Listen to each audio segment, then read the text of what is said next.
Donc que Dieu nous aide. Je sais qu'il y a beaucoup de questions qui vous viennent à l'esprit, des choses que vous n'avez peut-être certainement pas compris tout au long de cette semaine. Et c'est bien beau de recevoir de tels enseignements. Nous ne pouvons que vous encourager à le recevoir, mais des fois, il faut faire des pauses pour voir si ces choses ont été bien assimilées, n'est-ce pas? Donc l'objectif, ce n'est pas de nous faire du bien, mais c'est de nous changer, n'est-ce pas? Voilà.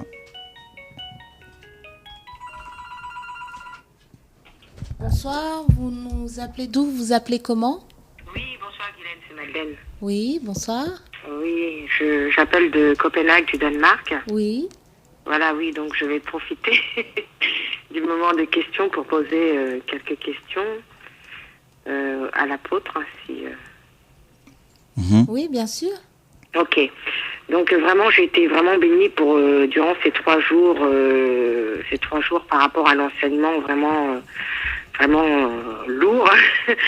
Et bon, j'aurai d'autres questions à poser plus tard parce que je suis encore en train de revoir un peu mes notes. Bon, comme tu nous as dit qu'on pouvait poser des questions sur d'autres thèmes, je voulais savoir concernant Jean 12. Il est écrit à un moment que Dieu endurcit le cœur des pharisiens et leurs yeux. Je voulais savoir pourquoi. Dans Jean 12, 39. Ah, on n'entend pas bien. Jean 12, 39. Jean 12, 39. Voilà, il est écrit.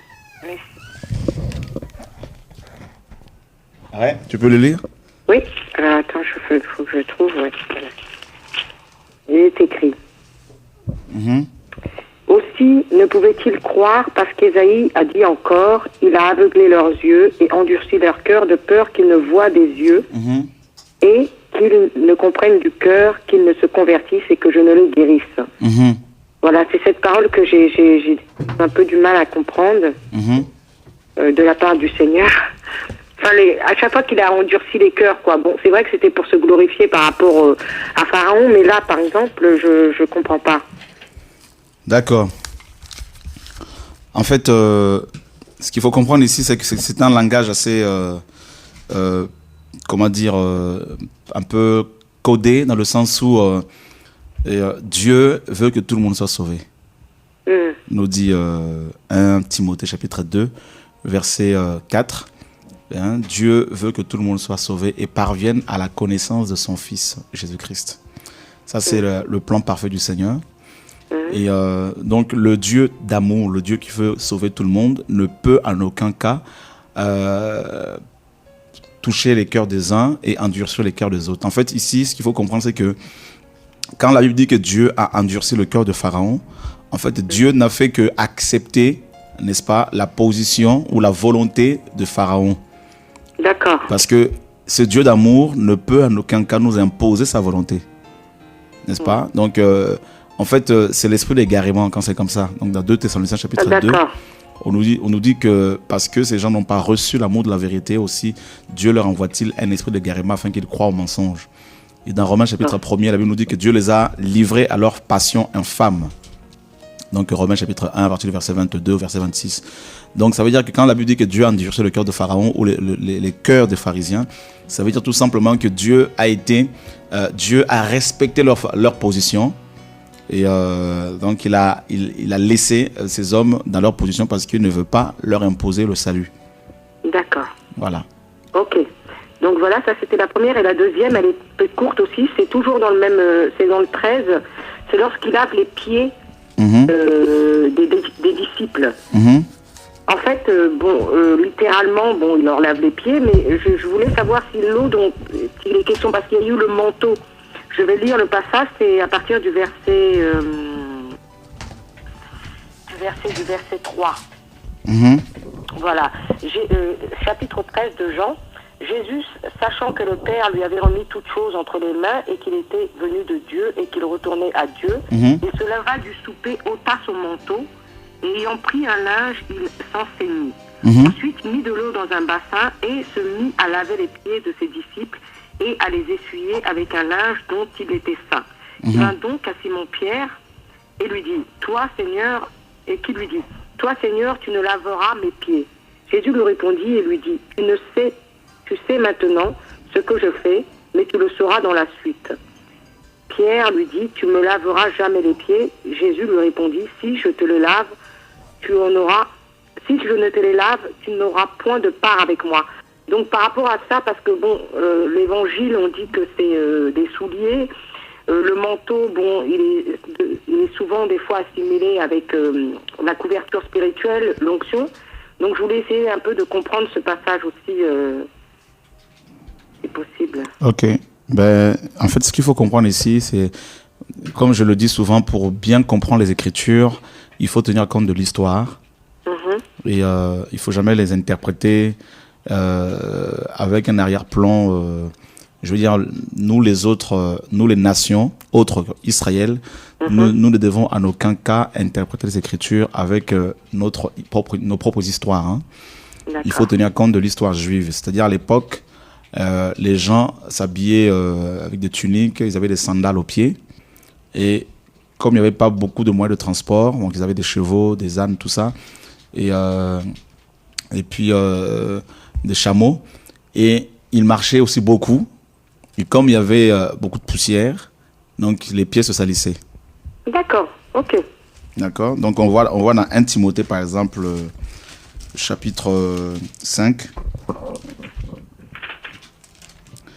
Et au verset 9 à 10, qu'une veuve, pour être inscrite sur le rôle, n'ait pas moins de 60 ans, qu'elle ait été femme d'un seul mari, qu'elle soit appliquée à toute bonne œuvre, ayant élevé des enfants et exercé l'hospitalité, laver les pieds des saints. D'accord. D'accord. Donc, et puis dans Luc, dans Luc chapitre 7, verset 44, et il est dit aussi, Luc chapitre 7, verset 44, et voilà, puis se tournant vers la femme, il dit à Simon, vois-tu cette femme, je suis entré dans ta maison et tu ne m'as point donné d'eau pour laver mes pieds. Mais elle les a mouillés de ses larmes et elle les a essuyés avec ses cheveux. D'accord. Donc c'était la coutume en Israël à l'époque, lorsqu'on recevait un invité, un étranger notamment, la première chose qu'on faisait, c'était lui présenter une bassine remplie d'eau pour que la personne se lave les pieds. D'accord. Voilà. Donc, ok. Bah merci, hein, en tout cas. Que Dieu soit béni. Je rappellerai plus tard pour les questions relatives à l'enseignement, là, mais je dois encore bien me plonger dedans. Voilà, et puis ce que bien aussi dans cette histoire aussi, c'est que le Seigneur dit à Simon, ce que je fais, tu ne le comprends pas maintenant, mais tu le comprendras bientôt. Et ça veut dire que, et puis le Seigneur lui dira que si je ne te lave pas les pieds, tu n'auras aucune part avec moi. Oui, ça veut dire qu'il y a des choses que Dieu fait dans nos vies, et la manière dont Dieu s'y prend pour nous former, des fois peut paraître paradoxale et donc inadmissible. Alors, on ne comprend pas toujours. Mais si on ne le laisse pas nous façonner, et, on n'aura aucune part avec lui. Même si on ne comprend pas toujours. D'accord. Et c'est là qu'on doit exercer, bien évidemment, la soumission au Seigneur, l'humilité vis-à-vis de sa parole. Ok, merci. Bon, bonne soirée. Bon courage. Merci, au revoir. Au revoir. Voilà, frères et sœurs, et vous pouvez nous joindre en direct sur Radio de Vie au 01 60 79 14 65 ou sur le Skype de la radio et pour nous poser toutes sortes de questions qui vous montent à l'esprit. Des questions relatives à l'enseignement reçu cette semaine ou tout simplement des questions que vous vous posez depuis votre conversion, des questions relatives à Dieu, à la parole, à l'Église. Voilà. Donc c'est comme ça que le Seigneur a enseigné. Hein. Donc on a reçu des choses et puis maintenant, je crois qu'il y a des questions sur le Skype, sur le forum. Non. Il n'y a pas de questions sur le forum. Alors, je ne sais pas si vous avez bien compris tout l'enseignement. Hein. Que Dieu soit béni si tel est le cas. Et cet enseignement concernant la fin de temps, la fin du monde. Ouais. Je crois que non, il n'y a pas de... Voilà. Oui, allô, bonsoir. Vous nous appelez d'où? Vous vous appelez comment? Je m'appelle Chantal d'Aubagne. Oui. Voilà, je vous appelle, c'est pour une question au sujet des enterrements parce qu'il y a des chrétiens qui se font incinérer. Et moi, ça m'a toujours... je pense que c'est pas bien, parce que quand Dieu mettait le feu, c'est par rapport à la colère. Et je voudrais savoir, est-ce que c'est biblique ou non? Est-ce que l'on doit se faire incinérer ou est-ce que c'est permis ou non? Parce qu'il y a des chrétiens qui se font incinérer. Ok. Bonne question. Mais tu sais, Chantal, pendant que tu posais la question, le Saint-Esprit me faisait me rappeler un peu l'histoire de l'Église. Et des chrétiens, pendant la tribulation avec la papauté, et au 4e siècle, au 5e siècle, au 6e siècle, ils ont été énormément... Il y en a qui ont été brûlés carrément sur le bûcher au 13e siècle, tout ça. Et on a des témoignages d'un monsieur aussi qui s'appelait Papias, et Hippolyte, Polycarpe, tout ça, et qui étaient des gens, notamment Polycarpe, qui était quelqu'un aussi qui était très, très engagé, disciple de Jean, et d'après l'histoire de l'Église, qui a été également brûlé vif. Donc il y a beaucoup en fait de chrétiens qui ont été brûlés vifs. Alors qu'est-ce qu'on peut dire de cela? Mais disons que c'était pas dans la volonté. Tout à fait, tout à fait. Là, donc, et là, c'est quand un chrétien se fait incinérer, c'est que c'est lui qui le veut. Oui, tout à fait, mais en fait le plus important, en tout cas ce qui est sûr, c'est que la Bible nous dit, dans Apocalypse 20, à partir du verset 11 jusqu'au verset 15, que la mort et le séjour des morts rendront les morts qui sont en eux. Tu vois, non? Donc ça veut dire que c'est pas le plus important pour le Seigneur, c'est même pas le corps physique. Le plus important pour le Seigneur, c'est notre âme. Voilà, donc je vous remercie. Voilà, peu importe ce qu'on peut faire de notre corps, ce qu'on peut en faire, ça retournera à la poussière. Même si quelqu'un se fait incinérer, de toute façon, après l'incinération, on va recueillir de la cendre, et cette cendre sera répandue soit dans la mer, soit sur terre, et donc ça revient pratiquement au même. Voilà, donc là n'est pas le problème. D'accord. Le plus important, c'est l'âme que le Seigneur récupère. Merci frère pour tous ces enseignements. Vraiment, ça nous fait du bien. Et je vous encourageais parce que vraiment, notre famille se rapproche du Seigneur depuis qu'on vous écoute. C'est autre chose. Alors merci pour tout ce que vous apportez. Que le Seigneur vous bénisse. Que le Seigneur soit béni. Tu sais, nous sommes que des serviteurs inutiles. Oui, mais c'est bon serviteur parce que... Si le Saint-Esprit n'était pas là, on serait complètement zéro, et que Dieu soit vraiment glorifié pour son amour. Allez, au revoir. Et bon courage. À bientôt, Chantal. Voilà, que Dieu soit béni. Et vous pouvez nous appeler sur le fixe de la radio. Voilà, que Dieu soit béni. Merci Seigneur pour ta grâce. Vous voyez qu'il y a des bonnes questions que vous avez. Et alors je crois que... alors il y a Sadio qui dit: comment Dieu peut-il nous faire passer par des choses inadmissibles alors qu'il est le Dieu Tout-Puissant? Oui, mes amis, mon frère Sadio, je ne crois pas que quand Dieu nous fait passer par des épreuves dans le but de nous former, et que nous soyons toujours d'accord, toujours contents. Et voilà, la chair est s'oppose toujours à l'œuvre de la croix. C'est typiquement humain, donc il y a rien ce n'est pas anti-biblique, tout ça. Donc c'est pas ce que Dieu fait dans nos vies, on ne comprend pas toujours. C'est tout à fait logique, parce que si on comprend tout ce que Dieu fait, ça voudra dire qu'on devient Dieu. Voilà, que Dieu soit béni. Oui, allô, bonsoir. Vous nous appelez d'où? Vous vous appelez comment? Allô, bonsoir, je suis Patricia Dupéreux. Tout d'abord, je voudrais vous remercier pour votre radio et vous encourager. Et de temps en temps, je vous porte en prière parce que j'apprécie beaucoup ce que vous faites, parce que moi aussi, je suis assez plongée dans les Écritures et j'apprécie tout ce qui est vérité. J'aurais posé une question à l'apôtre un petit peu. C'est très intéressée de savoir comment Dieu parle à ses enfants. Et je veux savoir si, parce que quand il donne ses enseignements, il avait dit que c'était Dieu qui lui parlait.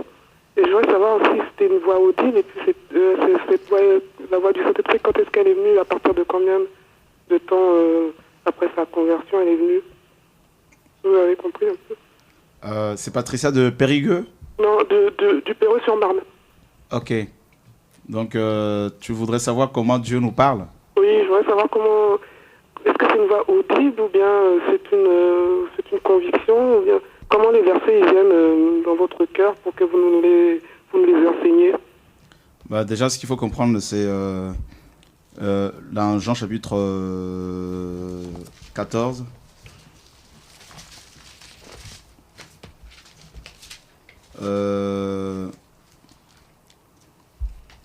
Voilà, Jean chapitre 16 plutôt. Le verset... Benoît. Donc Jean chapitre 16, le verset 13 au verset 15. Quand le consolateur sera venu, l'esprit de vérité, il vous conduira dans toute la vérité. Il ne parlera pas de lui-même, mais il dira tout ce qu'il aura entendu et il vous annoncera les choses à venir.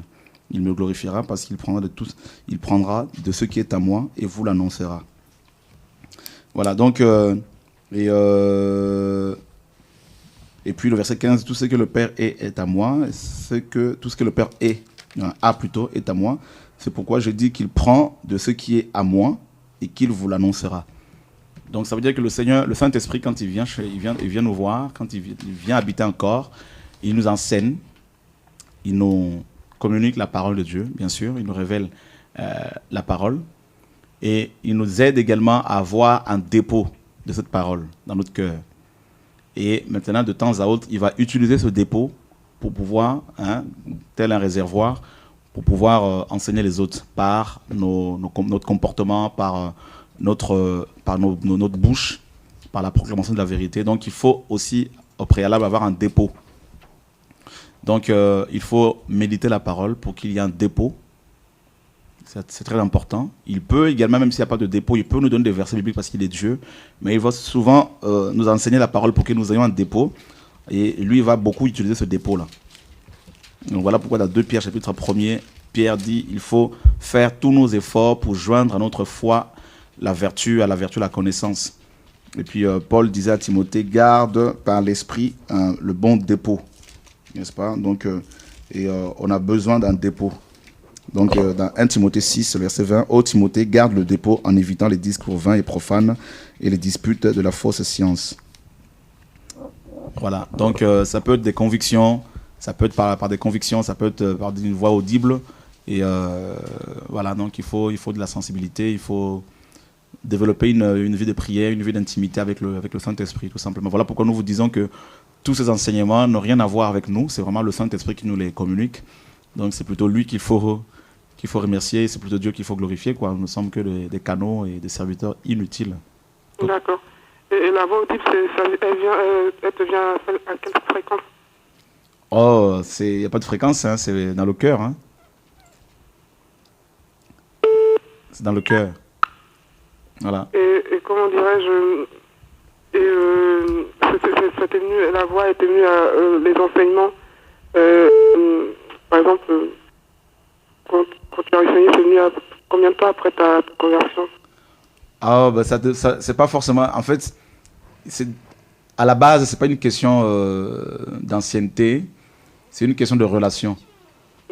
Voilà, donc un nouveau converti peut avoir une très bonne relation avec le Seigneur qu'un converti depuis 200 ans. Hein.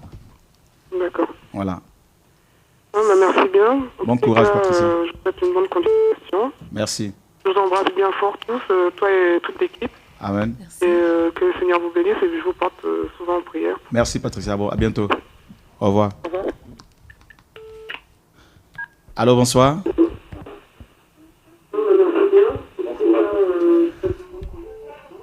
Baissez, s'il vous plaît, votre ordinateur. À chaque fois que vous nous appelez, prenez le soin de baisser le son chez vous, s'il vous plaît. Baisser le son. Enfin, non. Ça, c'est un répondeur. Allô? Allô? Oui? Oui. Bonjour. bonsoir. C'est Jessie donc de Paris. Allô? Ouais, c'est quoi ta question? Voilà, en fait, c'est par rapport à la situation d'une sœur à moi. Et c'est pour savoir comment la soutenir par rapport aux temps difficiles dans lesquels on vit. Je vous expose un petit peu pour pouvoir savoir comment prier, comment vraiment l'exhorter surtout. La sœur s'est mariée sans vraiment avoir la conviction, manque d'enseignement. Aujourd'hui, son mari, il s'est déclaré homosexuel. Et ils ont un enfant qui est beaucoup attaqué justement. Et donc par rapport à ça, elle se pose énormément de questions par rapport à sa foi, par rapport au Seigneur et par rapport justement à l'attitude face à cet homme en fait. Donc moi ma question c'est ça, c'est vraiment par rapport au temps dans lesquels on vit aujourd'hui, les temps de la fin, comment pouvoir la diriger. Je lui ai donné des CD aussi pour pouvoir l'éclairer. Et donc voilà. Tu pourras lui donner nos coordonnées pour qu'elle nous appelle si elle veut, comme ça on va voir comment on pourrait éventuellement l'aider. D'accord. Voilà. D'accord. On voudrait plutôt l'écouter elle-même pour savoir un peu où ça en est. Oui, bien sûr. Voilà. Bien sûr. Voilà. D'accord. Voilà. Okay. Que Dieu soit béni. Bon, merci, que Dieu vous bénisse. Merci, au revoir. Nous avons un frère qui nous appelle qui se connecte, je crois qu'au niveau du Goma, en RDC, là où il y a la guerre en tout cas. Soit encouragé Alpha, au niveau du Goma, que Dieu soit béni. Peut-être un jour on viendra vous rendre visite là-bas. Et que Dieu soit béni.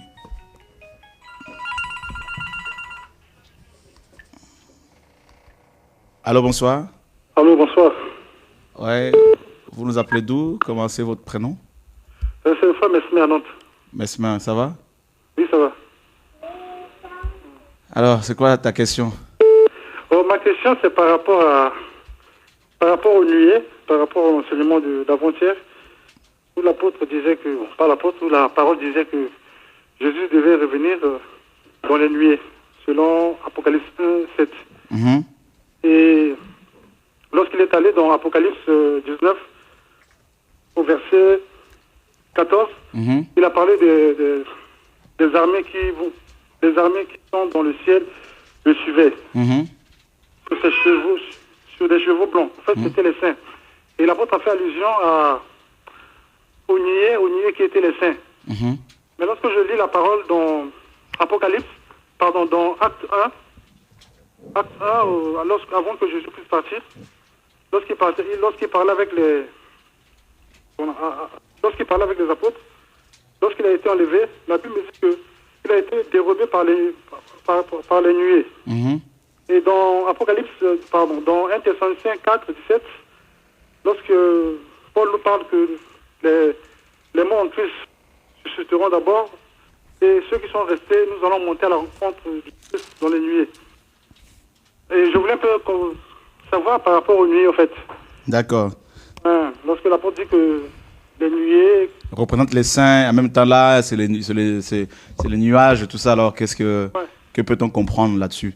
Ouais. Et en fait, ce qu'il faut comprendre, c'est que le Seigneur peut utiliser plusieurs choses, utilise souvent plusieurs choses pour nous enseigner sur les réalités spirituelles. Il peut utiliser souvent la nature. Par exemple, nous savons que les astres représentent, les étoiles représentent à la fois les anges, les hommes, tout ça. Et le soleil représente dans la Bible des fois Jacob, la lune Rachel et les 12 étoiles, les 12 tribus d'Israël. Oui. Donc il y a plusieurs symboliques.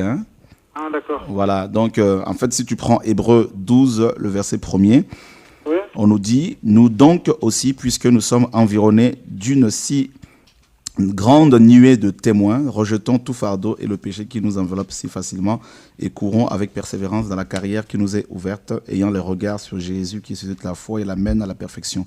En échange de la joie qui lui était réservée, il a souffert la croix, méprise l'ignominie et s'est assis à la droite du trône de Dieu. » Donc on voit ici les témoins là, qui sont comparés à une nuée, représentent en fait tous les héros de la foi.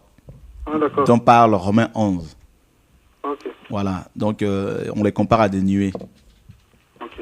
Voilà. Non, parce que, bon, je voulais un peu comprendre, parce que lorsque tu as parlé de ça, c'est logique. Je me suis dit, lorsque le Seigneur est parti, les saints n'étaient pas encore partis, en fait, par rapport aux nuées, là. Donc c'était un peu... Je voulais un peu avoir l'éclaircissement. D'accord. Quand il est parti, ces nuées là, c'était les nuées naturelles. D'accord. Voilà. Ok. Bon courage. Merci. Au revoir.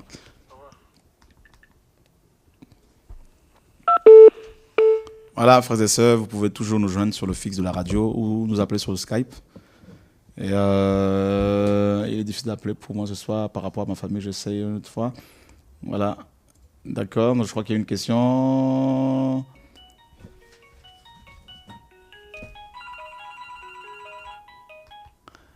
Allô, oui, bonsoir. Oui, bonsoir. Allô? Oui. Je suis bien à Radio de Vie? Tout à fait. Ah, d'accord. C'est par rapport à une question que j'aimerais poser. D'accord.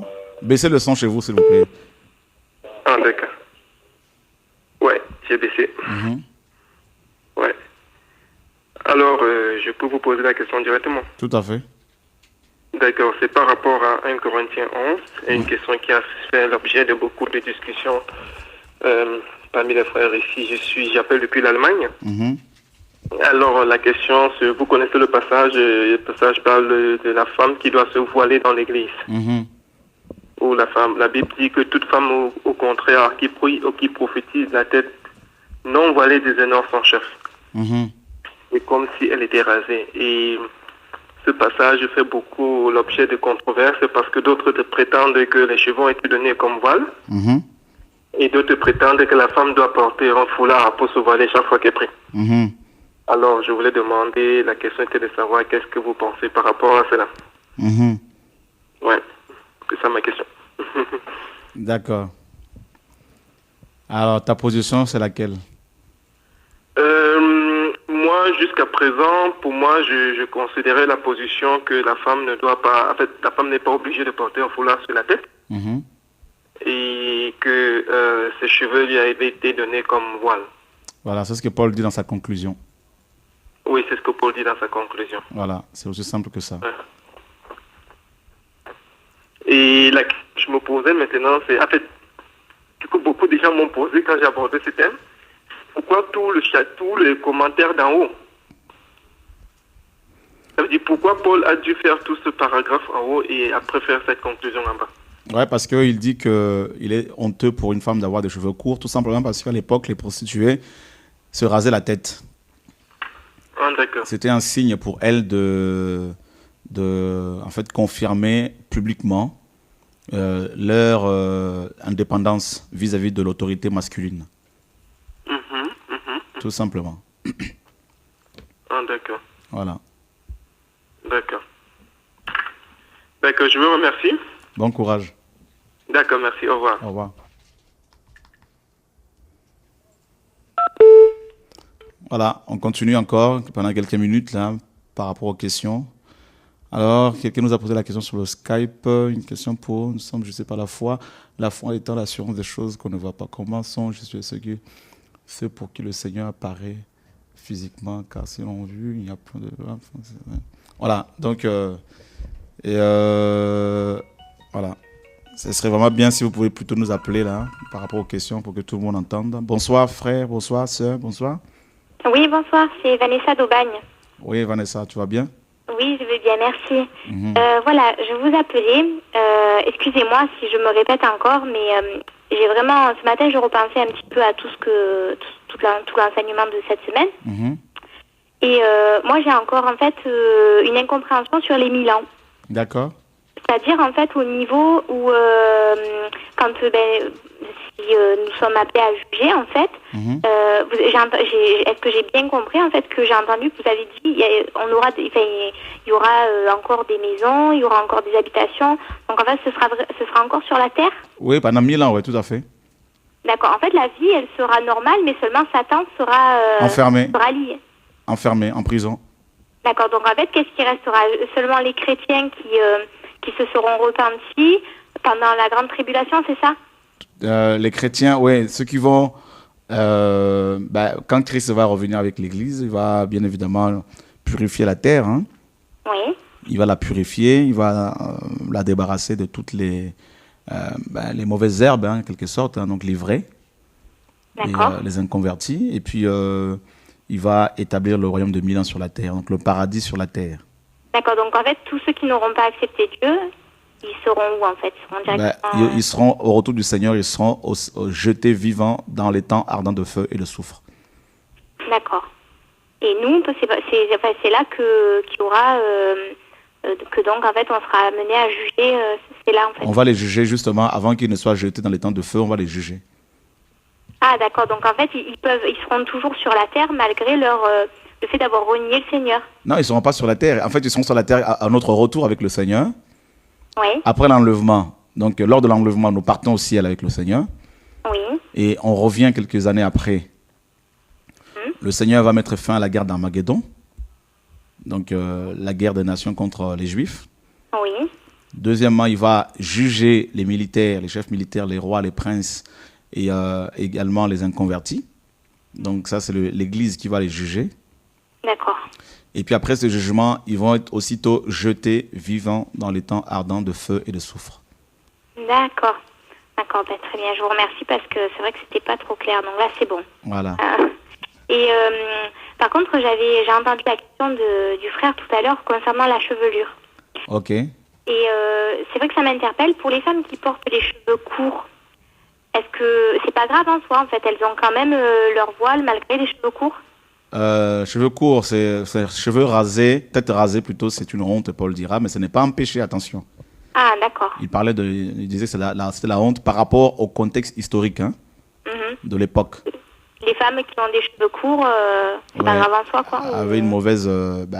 c'était les mœurs de l'époque. Hein. Les femmes avec les têtes rasées étaient essentiellement des femmes avec des conduites assez inappropriées. Hein.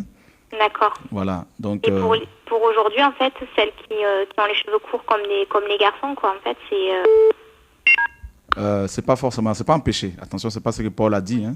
Non, non. C'est pas un péché. Il vaut mieux, pour moi, c'est mon opinion, il vaut mieux avoir justement notre chevelure assez longue. Pas forcément. En fait, l'idée qu'il y a derrière, c'est quoi? La femme doit être femme, elle doit garder sa féminité. D'accord. Voilà. Il faut pas il faut qu'elle reste femme. D'accord. Voilà. Et j'ai une autre question. Alors, par contre, ça ne concerne pas trop le sujet de ce qu'on a parlé ces derniers jours. C'était, moi j'ai beaucoup de mal en fait à comprendre tous les versets qui parlent des divorces, de quand la femme peut se remarier et qu'elle ne peut pas se remarier. Alors en fait, moi ce que je voudrais savoir, c'est précisément pour un cas précis. En fait, quand une femme a été laissée avec ses enfants et qu'elle n'a pas divorcé, donc même si ça fait presque 30 années, est-ce que cette personne, en fait, est-ce que cette femme qui s'est tenue devant Dieu aurait dû divorcer? Ou est-ce qu'elle a fait de rester une femme mariée qui a été abandonnée par son mari? Voilà, elle a été abandonnée par son mari avec ses enfants. Ce mari est allé avec une autre femme. Et elle est restée, en fait, elle a eu des conseils comme quoi elle devait rester mariée. Donc elle est restée mariée, mais à l'heure d'aujourd'hui, en fait... tout le monde lui reproche le fait de ne pas avoir divorcé, qu'elle aurait dû, parce que... Et moi, je ne sais pas trop quoi penser, donc... Non, la femme dont le mari... la femme abandonnée par son mari, et si le mari est dans l'adultère et que cela est avéré, vrai, donc... il faut... la femme est tout à fait dégagée. Hein, si le mari ne veut pas, bien évidemment, se repentir, donc la femme est totalement dégagée de ce lien. D'accord, mais après, est-ce qu'elle peut se remarier, elle? Bien évidemment, parce que c'est le mari qui a brisé le lien du mariage par son inconduite. Ah, d'accord. Voilà. Il faut bien... il faut que dans ce cas-là où elle peut se remarier, dans le cas où elle est veuve. Dans le Seigneur, oui, tout à fait. D'accord. Voilà. Je vous remercie, parce que pour moi, c'était des éclaircissements que j'avais besoin d'avoir. Bon courage. Hein. Merci, et que Dieu vous bénisse, à vous et à toute votre équipe. Merci, à bientôt. Au revoir. À bientôt, au revoir. Allô, bonsoir. Oui, allô, bonsoir. Allô? Oui, bonsoir. Vous vous appelez comment? Vous nous appelez d'où? Christine, j'appelle de la région parisienne. Christine, bonsoir. Donc la question en fait, que je voulais poser, c'est concernant les 24 vieillards et les 4 êtres vivants. Parce que je lisais Apocalypse et on voyait en fait qu'ils adoraient Dieu. Mais c'est pour avoir des renseignements sur eux en fait, parce que j'ai lu un passage dans Apocalypse 7 au verset 11. Donc je lis. Et tous les anges se tenaient autour du trône des vieillards et des 4 êtres vivants. Ils se prosternèrent sur leur face devant le trône et ils adorèrent Dieu. Alors quand j'ai lu ce passage, je me suis dit, mais c'est qui ces... Je voulais savoir en fait, c'était qui ces vieillards et ces êtres vivants en fait. Parce que c'est comme si, dans ce passage, c'est comme s'ils faisaient partie de Dieu ou c'est comme si... Je comprends pas en fait. Non, les 24 vieillards ne faisaient pas partie de Dieu. C'est plutôt les 4 êtres vivants qui sont assez... En fait, ce sont des créatures assez complexes. Et ça reste un mystère, en tout cas. D'accord. Et puis, ce qui est sûr par rapport aux 24 vieillards, dans 1 Chronique 24, et, on nous dit ici que David avait établi dans le temple 24 classes de sacrificateurs. D'accord. Donc, on sait que 24 est le multiple de 12. Hein. Donc, le multiple de 12, donc on pense que ces 24 vieillards représentent en fait à la fois l'Église et Israël, c'est-à-dire les 12 tribus d'Israël et en même temps les 12 apôtres qui sont bien sûr les fondements de l'Église également. Parce que les fondements de la Nouvelle Jérusalem sont représentés par les 12 noms, les 12 apôtres de l'agneau. D'accord, ok. Et le passage dans l'Apocalypse où il y a Jean qui pose une question au vieillard. Je vais prendre le passage, excusez-moi. Comment? Dans Apocalypse 7, au verset 13, la Bible dit, et l'un des vieillards prit la parole et me dit, ceux qui sont revêtus de robes blanches, qui sont-ils et d'où sont-ils venus? Je lui dis, mon Seigneur, tu le sais. Et pourquoi Jean il lui dit ça? Parce que ce vieillard était dans la pleine connaissance. D'accord. Voilà. Ok, d'accord. Tout simplement. Ok. Bon courage. Merci. Ok. Alors, je voudrais dire quelque chose à un frère ou une sœur du nom de Benoît, si tu peux nous, sur le forum du Skype là. Et il y a de nos chaînes. Voilà. Donc, je crois que c'est une sœur, hein, si je ne me trompe. Mais comment le frère Chora connaît-il les coutumes de l'époque? Y a-t-il un passage biblique qui appuie cet argument? Et ce qui est sûr, c'est que le problème que nous avons, ma sœur, Yad de nos chaînes, si c'est une sœur ou un frère, c'est que nous devons effectivement lire la parole de Dieu, la Bible, ça c'est clair, mais on a oublié qu'il y a aussi des histoires, des livres d'histoire qui relatent, n'est-ce pas, les mœurs, qui parlent des mœurs des hommes et des femmes de cette époque. Et ce qui fait que on passe souvent à côté de beaucoup de choses. Chaque peuple a une histoire. Et l'histoire de l'Église se trouve d'abord dans les actes des apôtres. Et puis, il y a aussi l'histoire de l'Église contemporaine que l'on peut trouver ici et là. Il y a des livres qui en parlent et c'est de l'histoire vraie. Donc ça, c'est quand même assez important. Et c'est l'histoire cette histoire comme l'archéologie, ces deux choses viennent aussi confirmer la véracité des Écritures. Donc il ne faut pas rester, il faut pas être titillé parce que on parle des coutumes de l'époque, il y a beaucoup de livres qui parlent de l'histoire de cette époque, de l'histoire juive, de l'histoire de Corinthiens, tout ça là, c'est des nations qui ont eu aussi un héritage, hein, comme l'Égypte. Quand tu vas en Égypte par exemple, tu vois les pyramides parlent de l'histoire de l'Égypte, n'est-ce pas? Donc il faut avoir un esprit assez large. Je veux dire, on reste très biblique, mais en même temps, il y a aussi l'histoire des nations. Il ne faut pas l'oublier. Voilà. Donc, que Dieu nous aide. Si tu veux faire des recherches par rapport à l'histoire de Corinthe, tu sauras. Voilà. Alors, je ne sais pas s'il y a d'autres questions. Vous pouvez toujours nous appeler sur le fixe. Alors, quelqu'un qui veut avoir l'explication et par rapport à Genèse 32, versets 26 à 32, et parce qu'on dit que Jacob a lutté contre Dieu, il a été vainqueur. Expliquez-nous. Oui, tout simplement. C'est pas que Jacob a vaincu Dieu. Ça, c'est une expression qu'il faut pas. C'est comme quand dans Matthieu 5, le Seigneur nous dit que si ton œil est une occasion de chute pour toi, il faut l'arracher. Donc, il y a des passages bibliques qu'il faut pas prendre littéralement. Il faut pas les interpréter de façon littérale parce que sinon, mes amis, on aura beaucoup de difficultés. Hein, n'est-ce pas? On aura beaucoup d'handicapés, beaucoup d'estropillés, tout ça dans nos assemblées parce qu'on va s'arracher les cheveux, se couper les têtes, tout ça et machin. Donc là, c'est une image. Ça veut dire que Jacob a tout simplement accepté la volonté du Seigneur. Jacob a accepté de marcher selon la parole de Dieu, n'est-ce pas? Donc il a vaincu tout simplement la chair grâce à l'esprit.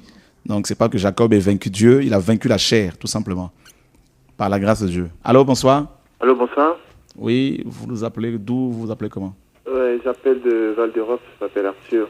Arthur, bonsoir. Oui, en fait, je vais savoir un truc, parce que le problème de la dîme, là, franchement, ça fait beaucoup, on fait de beaucoup.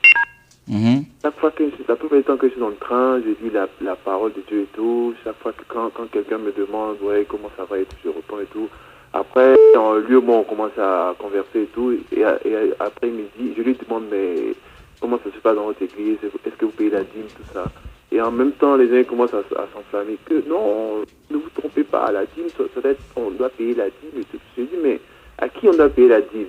Ils disent non, mais au pasteur. Je dis, mais le pasteur, il est quoi? Il est sacrificateur comme nous. Donc, quand on prend Hébreux 7, on dit que Abraham a donné la dîme à Melchisédek, qui était roi de Salem, qui était une préfiguration de Jésus-Christ. Si nous tous on est sacrificateurs, à qui on a donné la dîme? À Dieu. C'est ça, mais comment on va faire? Donc, franchement, il y a beaucoup de discussions dessus. Donc, moi ce que j'aimerais, c'est au moins, c'est pas une prédication, bien, c'est pas une vidéo qui va passer sur Internet et tout, pour que tout le monde sache, comprenne bien qu'est-ce que la dîme. Il y a déjà plusieurs vidéos là-dessus. Oui. Voilà. Oui. Bon, parce que franchement, j'arrive pas à expliquer. Parce que moi, quand Christ a dit quoi dans Matthieu? Il dit quoi? Il dit il préfère la miséricorde que le sacrifice. La dîme, normalement, je me dis, c'est un sacrifice, normalement.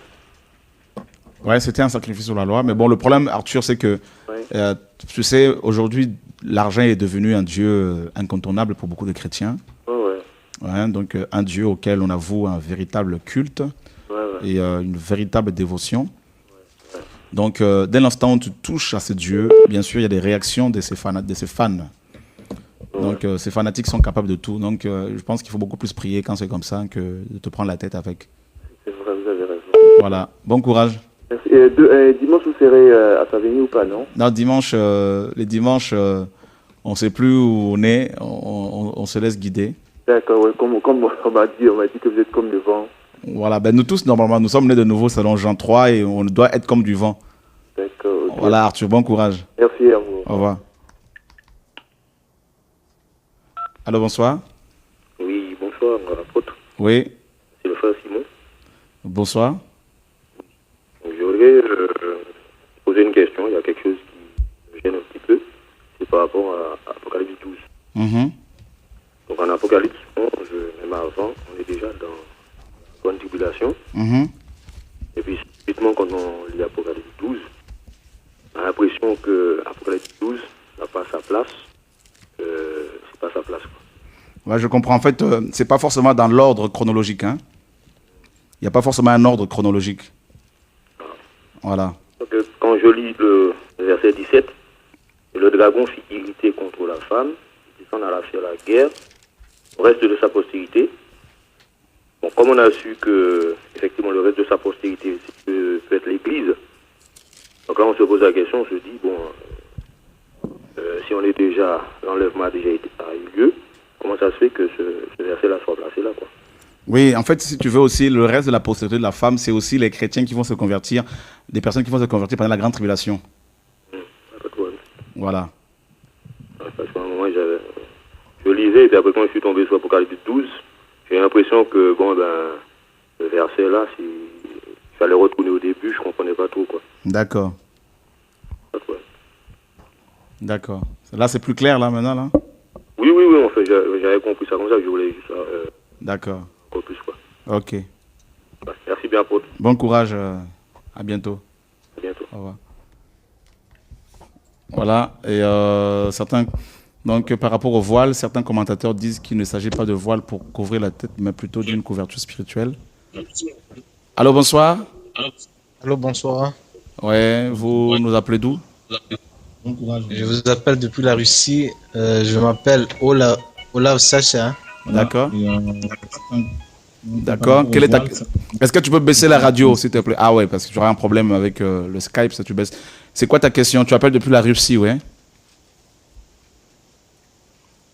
Allô? Allô? Ouais. De l'enseignement sur... je ne sais pas si vous allez en parler tout à l'heure ou... Non, c'est plus des questions ce soir. Allô? Ouais, tu peux parler. C'est quoi ta question? Bon, en fait, ma question, c'est Apocalypse 20, le verset 7 à 9.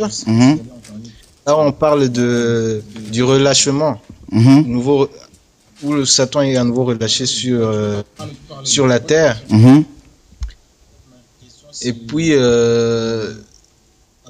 bon, on voit que Satan réunit encore une fois Gog et Magog afin de les rassembler pour la guerre. Leur nombre est comme le sable de la mer. En fait, ma question, après un règne de Jésus où Satan ne pourra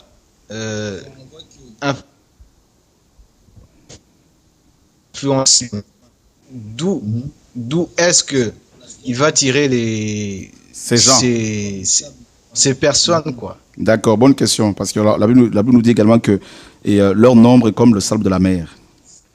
Comme le sable de la mer. Ok. Bonsoir, excusez-moi. Oui. Est-ce que vous pourriez juste appuyer sur le bouton stop sur la radio? Une deuxième question. Excusez-moi. Bonsoir.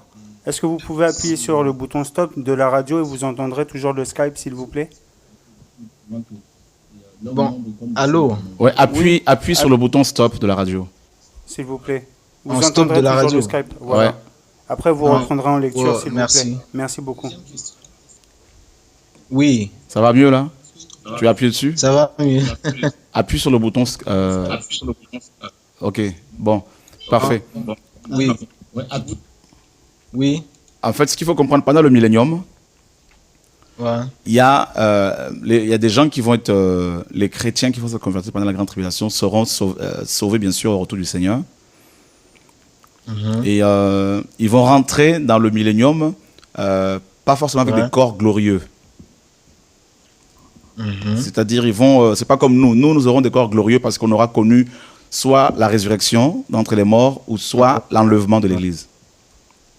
Donc on n'aura plus des sexes comme, n'est-ce pas, on sera comme des anges. Mais maintenant, ceux qui vont se convertir pendant la grande tribulation, eux, ils vont rentrer dans le royaume tel que. Donc, ils vont continuer à avoir des enfants, avoir une vie normale. Et donc, ils auront des enfants et ce sont certainement parce que ces enfants-là n'auront pas vécu les tentations comme nous autres. Donc, il faudrait, comme Dieu est juste, il faudrait qu'il passe aussi par la tentation comme nous. Donc, voilà pourquoi Satan va être relâché pour pouvoir les tenter. Bon. La mort sera d'actualité ou elle ne sera plus là pendant les 1000 ans? Pendant les 1000 ans, non, il n'y aura plus de mort. Il n'y aura plus la mort parce que la mort, c'est un démon. Donc, tous les démons et Satan sont enfermés. Et ils vont te relâcher à la fin du millénium. Merci beaucoup. Et puis, une autre question à propos de, quand vous avez parlé des récompenses des justes, lors des noces, quoi. Avant les noces. Vous avez dit que, bon, ou c'est pendant le règne, je me rappelle plus très bien, où vous avez dit qu'on aura des trônes avec des couronnes. Vous avez dit que Dieu est juste, donc celui, par exemple, qui meurt juste après son lit d'hôpital,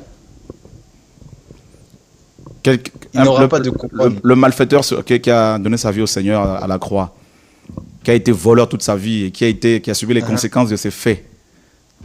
de son comportement, de ses méfaits. Et cet homme a été sauvé, bien évidemment. Ben, il n'aura pas de couronne et pas de trône parce que il est sauvé, il a été sauvé comme au travers du feu, nous dit la parole. Bon, en fait, j'avais une question. Bon, c'est parce qu'un jour, j'avais entendu un enseignement notamment sur les couronnes qu'il y aura. Bon, je ne sais pas si vous allez... En fait, j'ai pas les passages sur moi, quoi, les passages bibliques, mais ils disent que l'enseignement disait que il y aura différentes sortes de couronnes, des couronnes de la justice, des couronnes notamment des œuvres qu'on aura fait. En tout cas, il avait cité 5 sortes de couronnes qu'on aura dans son enseignement. La personne qui avait Regarde, le verset 1 Corinthiens chapitre 3 nous dit, le verset 14, hein, si l'œuvre bâtie par quelqu'un sur le fondement subsiste, il recevra une récompense. Si l'œuvre de quelqu'un est consumée, il perdra sa récompense. Pour lui, il sera sauvé, mais comme au travers du feu. Oui. Donc, Dieu est juste, tu vois, non? Dieu est juste. Quelqu'un qui a donné sa vie au Seigneur, qui a travaillé toute sa vie pour le Seigneur, qui a gagné des âmes. Daniel 12 le dit également. Ceux qui auront enseigné la parole de Dieu, la justice à des multitudes, brilleront comme les étoiles dans les cieux. Donc, Dieu est juste. Quelqu'un qui a travaillé toute sa vie pour le Seigneur, qui a souffert, qui a subi des choses, le martyre notamment, tout ça pour le Seigneur. Et à sa mort, cette personne, bien sûr, au jour de l'enlèvement, sera beaucoup plus récompensée que celui ou celle qui s'est converti une seconde avant sa mort. Oui, sur les œuvres. Voilà. Bon, ouais. Mais vous ne pensez pas qu'il y aura d'autres couronnes, genre les couronnes, par exemple, bon, je me rappelle plus très bien du passage, mais qui dit que pour les justes, il y a des couronnes qui seront réservées aux justes. Regarde, Paul nous dit, mais cette personne sauvée, elle est automatiquement justifiée par le sang de Jésus-Christ. Donc, de ce fait, cette personne devient comme le malfaiteur juste. Dans 2 Timothée, chapitre 4, le verset 7 à 8, « J'ai combattu le bon combat, j'ai achevé la course, j'ai gardé la foi. Désormais, la couronne de justice m'est réservée. » Voilà. Tu vois? Merci beaucoup. Donc, la couronne de justice, ici, Paul va la recevoir parce qu'il a combattu le bon combat. Il a défendu la saine doctrine. Il a été lapidé, il a subi 40 coups moins 1, plus de 3 fois. D'accord? Si on voit dans 2 Corinthiens 11, Paul dit des choses incroyables. Il dit dans 2 Corinthiens 11, il dit ceci, fréquemment envoyé. Il dit, sont-ils ministres de Christ? Le verset 23, je parle en termes extravagants. Je le puis plus encore par les travaux, bien plus par les coups, bien plus par les emprisonnements, bien plus, souvent en danger de mort. 5 fois j'ai reçu des Juifs, 40 coups moins 1, donc 5 fois. Alors tu multiplies 39 coups fois 5, n'est-ce pas? Paul a reçu tous ces coups-là. Et il dit 3 fois j'ai été battu de verge, 1 fois j'ai été lapidé, 3 fois j'ai fait naufrage, j'ai passé 1 jour et 1 nuit dans l'abîme. Fréquemment en voyage, j'ai été en péril sur les fleuves, en péril de la part des brigands, en péril de la part de ceux de ma nation, en péril de la part des païens, en péril dans les villes, en péril dans les déserts, en péril sur la mer, en péril parmi les faux frères. J'ai été dans le travail et dans la peine, exposé à de nombreuses veilles, à la faim et à la soif, à des jeûnes multipliés, au froid et à la nudité. Et sans parler d'autres choses, je suis assiégé chaque jour par les soucis que me donnent toutes les églises. Donc c'est tout à fait logique que cet homme qui a gardé la foi à la fin de sa vie, qui est mort dans la gloire, puisse recevoir la couronne de justice. Et puis sur le passage où Jésus dit que, au fait, bon, c'était genre un parabole où il disait que quelqu'un qui a demandé à des personnes de venir travailler dans son champ. Oui, tout à fait. À la fin, tout le monde a reçu la même récompense. Même récompense. Mais ce que tu n'as pas compris dans cette parabole, c'est que cette récompense-là, c'est tout simplement la vie éternelle. Oh, ouais, c'est vrai. Voilà, la vie éternelle, nous l'avons tous pareillement. C'est lui qui a travaillé. C'est lui qui a travaillé toute sa vie pour le Seigneur et c'est lui qui vient de se convertir 5 minutes avant sa mort. Les deux reçoivent la même vie. Vie éternelle. Voilà. Merci beaucoup. Bon, j'ai une dernière question. C'est en rapport de... Est-ce qu'il y aurait des plans pour venir en Russie où il y a déjà des missions? Pour venir en Russie, est-ce qu'on a des projets? Oui, on a un orphelinat là-bas déjà. De temps à autre, dans une ville pas très loin, je crois, de Moscou. Et il y a des missionnaires qui y vont de temps à autre. Et donc voilà, donc s'il y a des missions dans les prochains jours, on te tiendra au courant. Voilà. Donc Paul a reçu 40 coups moins 1, donc ça fait 39 coups x 5, effectivement.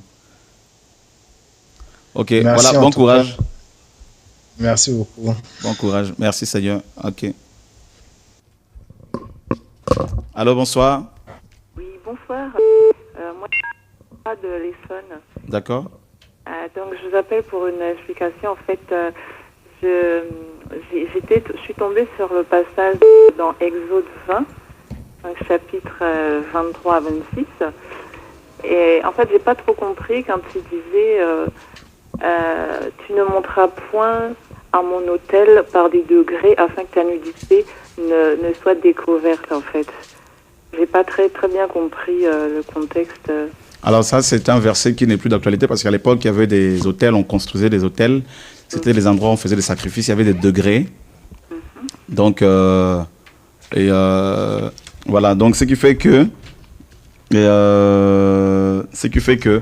quand les gens montaient par ce degré, on pouvait voir leur nudité, on voyait leur dessous, quoi.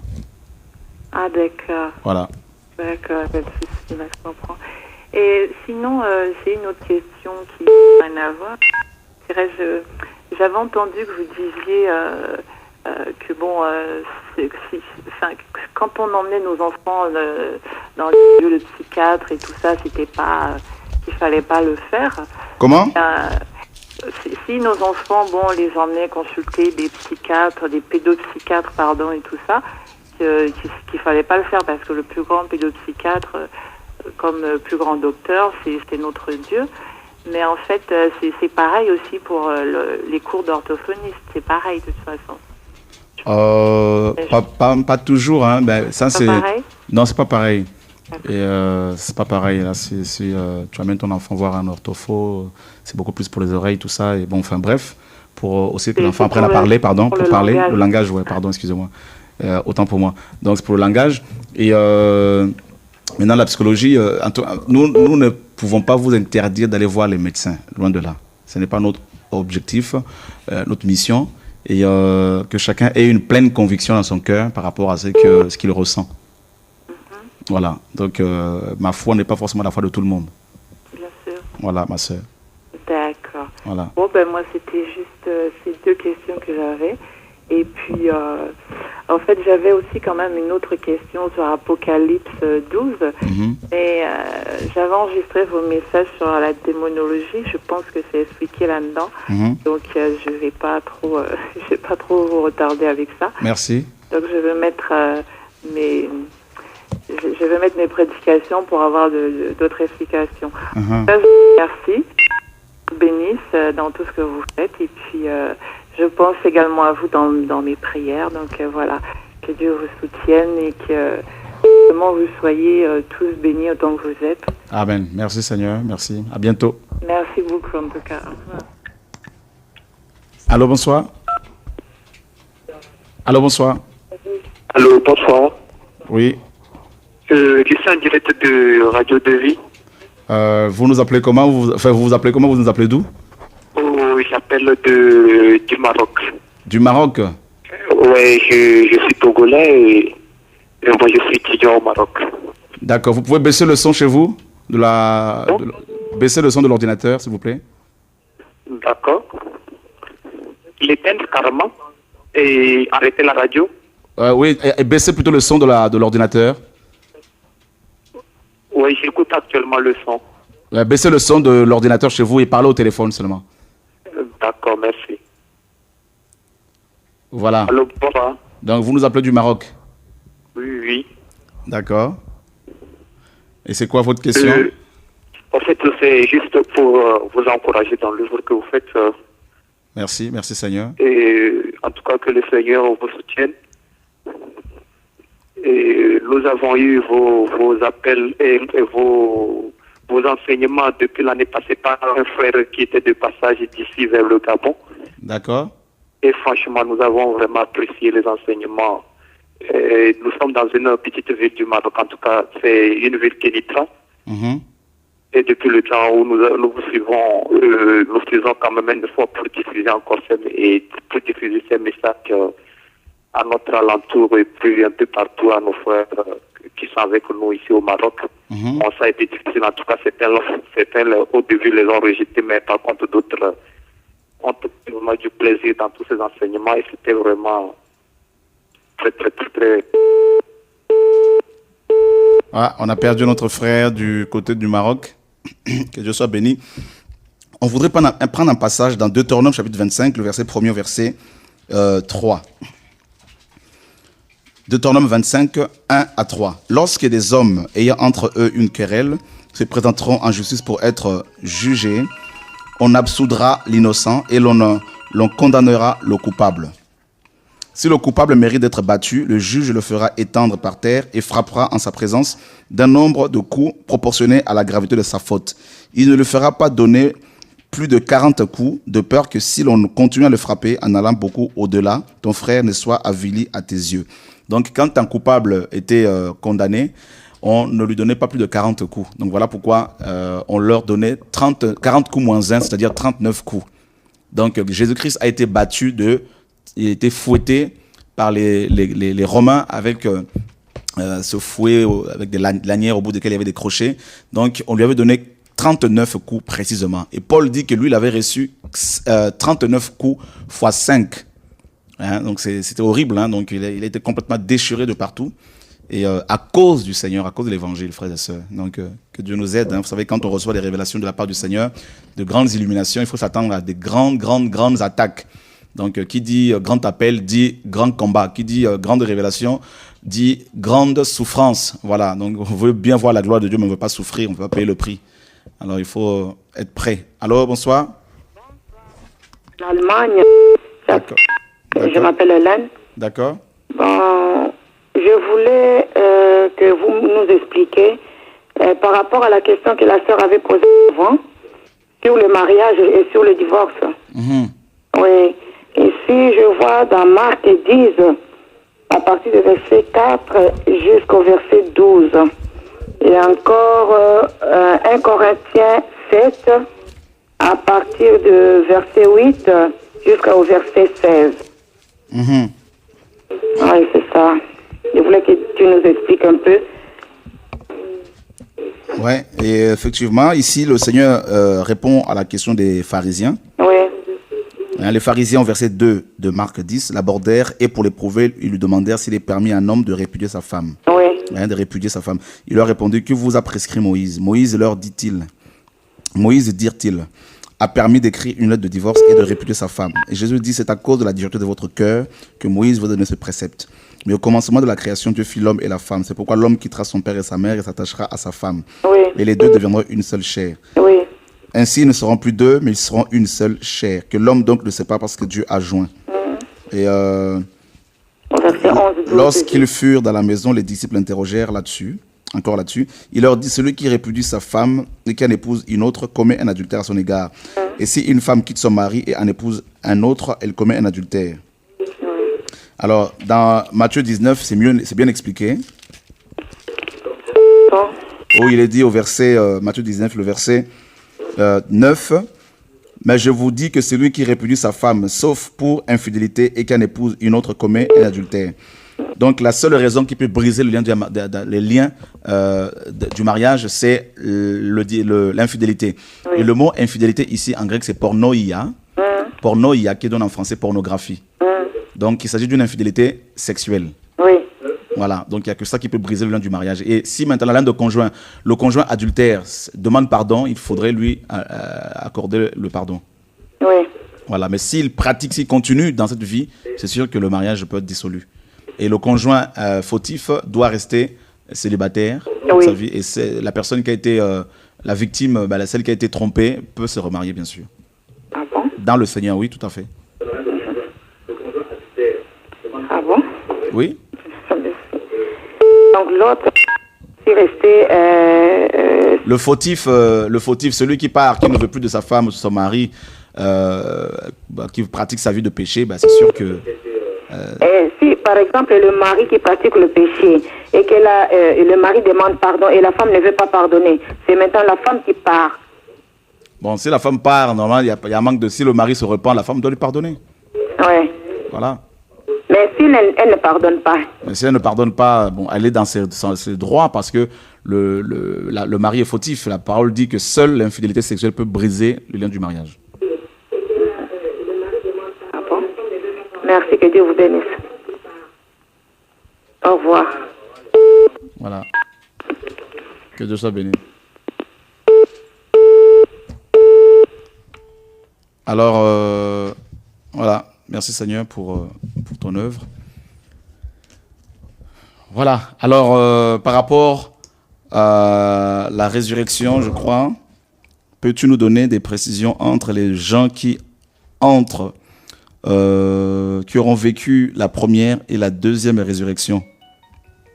Voilà. Donc, mes amis, je vois que ces enseignements créent beaucoup d'engouement dans vos cœurs. Alors, je vous invite lundi à 20h30, lundi prochain, et nous allons parler de la fin du millénium et ce qui va se passer après la fin du millénium, la fin du monde, et la dernière résurrection, et puis la nouvelle Jérusalem. Surtout, ne ratez pas lundi à partir de 20h30 cette émission. On va prendre quelqu'un en direct. Bonsoir. Bonsoir. Allô? Oui, bonsoir. Oui, vous nous appelez d'Allemagne, je suppose? Non, c'est les frères Barra depuis Dakar. Bonsoir, frère Cherat, bonsoir à toute l'équipe et bonsoir à tous les frères. Depuis Dakar? Oui, depuis Dakar. Ok. Comment tu vas, ça va? Ça va bien, merci. En fait, ma question, c'est une question peut-être secondaire, mais en fait, il est écrit dans l'Apocalypse que les 12 apôtres jugeront leurs frères, jugeront le peuple d'Israël. Maintenant, ces 12 apôtres, en fait, je me suis toujours posé la question de savoir si Judas en fera partie ou si c'est Paul, l'apôtre Paul, qui sera à sa place. Non, l'apôtre, Judas a été remplacé par Matthias. C'est ce que les Écritures nous disent. Hein? Ok. Voilà. Ok, donc c'était juste ça. Et puis bonne continuation. Et puis on passera à Dakar. Et bon courage à Dakar également. Et continuez à persévérer et saluer les frères et sœurs de là-bas. Ouais. C'est Bernard là, hein? Oui, c'est Bernard. Bernard, ok. Merci pour tes vidéos en tout cas que tu mets sur le net. Merci, amen. Et prends soin de ton épouse, hein? Oui. Hein? Et d'ailleurs, on attend une petite fille, Rebecca. Amen. Que Dieu soit béni. Que Dieu soit béni. Alors, si Dieu permet, bientôt on sera au Sénégal, à Libreville. On attend les élections et puis après, on verra comment Dieu va nous conduire pour aller encourager nos amis là-bas. À bientôt. Salut tout le monde. Ok. Merci. Bonsoir à tous et bonne soirée à tous les frères. Merci. Au revoir. Allô? Oui, bonsoir. Je suis bien sur Radio de Vie? Oui. Oui, bonsoir. C'est le frère Alain de Strasbourg à l'appareil. Bonsoir Alain, tu vas bien? Oui, merci. Alors, adieu. Je voulais poser une question, si c'est possible. Tout à fait, Alain. Tu es en direct, là. Hein? Pas de problème. Ah, d'accord. Oui. Est-ce que je peux poser la question? Oui, tu peux y aller, ouais, c'est bon. Oui. J'ai eu tellement d'enseignements erronés, faux, que je me posais cette question parce que nous nous sommes convertis un peu tard avec mon épouse. Et donc on était païens. On a eu 2 enfants chacun de notre côté. Et puis nous avons divorcé chacun de notre côté. On est resté 10 ans seuls à la maison. Et puis après on s'est convertis. On a fréquenté une église et dans cette église, après on s'est mariés. Mais nos enfants, eux, ils n'ont jamais eu l'enseignement chrétien. Et on a donc 2 enfants chacun. Un avait accepté le Seigneur et pas les autres. En fait, ma question, c'était de me dire, nous savons que que le salut c'est personnel. Mais moi j'ai croyé que ma question c'est de dire si nous prenons par la foi que nos enfants sont sauvés et si nous prions le Seigneur pour qu'il provoque des circonstances dans leur vie pour qu'ils puissent le reconnaître comme sauveur, est-ce que nous pouvons prier dans ce sens? Oui, tout à fait. Il faut prier pour la conversion de sa famille, tout à fait. Mais le salut étant individuel, chaque enfant ayant, comment dire, l'âge de raison, si on peut s'exprimer ainsi, c'est-à-dire dès l'instant où un enfant a maintenant la conscience par rapport au bien, au mal, et cet enfant est libre maintenant de son choix. Et on peut prier éventuellement pour la conversion des membres de nos familles, conformément à la parole qui dit que si nous croyons au Seigneur, nous serons sauvés, nous et nos familles. Et, mais toutefois, c'est pas parce que nous sommes sauvés, nous, parents, que d'emblée nos enfants le sont. Enfin, les enfants qui ont déjà l'âge de raison. Ah oui. Voilà. Alors, on peut pas dire que c'est juste alors que le Seigneur il va leur donner des circonstances dans la vie pour qu'ils puissent dire oui. Ah, tout à fait, oui, tout à fait. Il faut y croire, oui, tout à fait. Oui, d'accord. Ok, très bien, oui. Tout à fait. En tout cas, encore un grand merci. On remercie le Seigneur et moi, je pense que votre œuvre, elle va grandir, elle va même vous dépasser. Hein. Amen, amen. Que Dieu soit béni pour cette prophétie, alors. Merci. Oui, amen. Voilà. Amen. Encore merci beaucoup et toutes les bénédictions. Hein. Amen, amen, amen. C'est une bénédiction pour beaucoup de personnes. Que Dieu soit béni. Merci. À bientôt. Au revoir, merci encore. Alors, par rapport au divorce, ce qu'il y a une chose qu'il faut comprendre, mes amis, c'est que on a été peut-être beaucoup mal enseigné là-dessus. Et la parole nous dit clairement que il y a deux choses qui peuvent rompre les liens du mariage. Attendez. Allô, bonsoir. Oui, bonsoir. Bonsoir. Oui, baissez votre radio, s'il vous plaît. Oui, je vous appelle à partir de l'Allemagne. Oui, à chaque fois que vous nous appelez, si vous pouvez baisser la radio parce que ça fait des interférences. Ah, merci beaucoup, homme de Dieu. Je vais vous poser une question, mais pas concernant le message de ce soir. Vous savez bien que depuis que nous suivons vos enseignements, nous sommes vraiment éclaircis sur la dîme. Et là, il n'y a rien à dire. Et nous essayons aussi d'évangéliser les autres, de les faire comprendre la réalité de la dîme. Et j'ai une question un peu pertinente, parce que dans la Nouvelle Alliance, nous sommes tous des sacrificateurs, n'est-ce pas? Bon, mais nous ne sommes pas tous forcément des ministres. Nous sommes tous ministres en même temps, parce que nous sommes, 1 Pierre 2,9 nous dit que nous sommes un sacerdoce royal. Ah, d'accord. Donc le mot sacerdoce, là, en grec, c'est, comment dire, service, c'est-à-dire dans le ministère du Seigneur. Donc nous sommes tous ministres de Dieu. Ah, moi je croyais que ceux qui font part de 5 ministères qui sont des ministres seulement. Ah non, mais c'est ce que nous a fait croire, justement. C'est pour cela qu'on a créé carrément une caste, une oligarchie, n'est-ce pas, au sein des assemblées locales, et qui fonctionne carrément comme un corps à part. Donc c'est ça que nous dénonçons justement. Nous sommes tous ministres du Seigneur, mais chacun a reçu de la part du Seigneur une fonction qui lui est appropriée. Ah, d'accord. Voilà, nous sommes tous dans un même corps, nous exerçons tous le ministère de l'adoration, dans la louange, dans la sainteté, la crainte de Dieu, tout ça, et ayant pour base la parole, mais chacun a reçu du Seigneur un talent.